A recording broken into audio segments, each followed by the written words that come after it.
Hello मित्रांनो, तर आजचं स्पेशल आहे लसण बटाटे. किती स्वादिष्ट दिसते ना भाजी. तर चला आपण याची रेसिपी बघूया.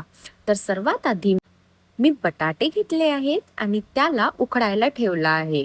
मी इंडक्शनचा वापर करते. काही बॉईल वगैरे करायचं असलं तर हे उकडत राहते तोपर्यंत मी मिरच्या कापल्या आणि कढीपत्त्याला धुवून घेतलं आणि सांबारला पण बारीक बारीक कापून घेतलं.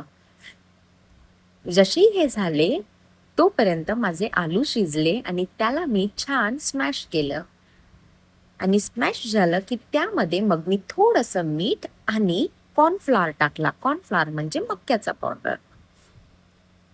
तर हे पण स्मॅश झाले. त्यानंतर मग मी याचे छोटे छोटे गोळे केले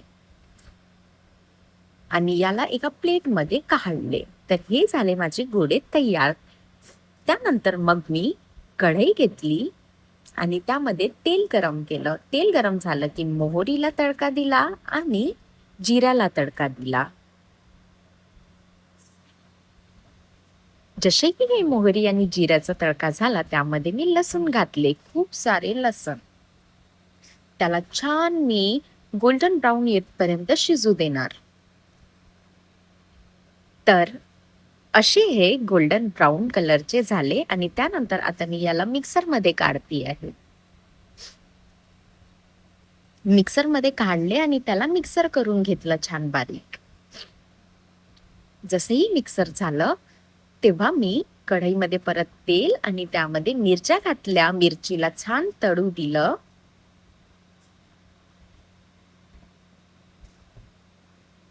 जशाही मिरच्या तळल्या त्यामध्ये कढीपत्ता आणि तो लसणचा पेस्ट टाकून दिला. त्यानंतर मीठ, थोडीशी हळद, कस्तुरी मेथी आणि स्वादासाठी गोडा मसाला याला आणि वरतून सांबार सुद्धा. त्याला छान फिरवून घेतलं. त्यानंतर मग मी ते गोळे त्याच्यात घातले. याला पण छान फिरवून घेतलं आणि भाजीला छान झाकून शिजू दिलं. तर ही झाली आपली सिंपल सिंपल आणि इझी वाली लसण बटाट्याची रेसिपी. तुम्हाला कशी वाटली? एकदा नक्की ट्राय कराल.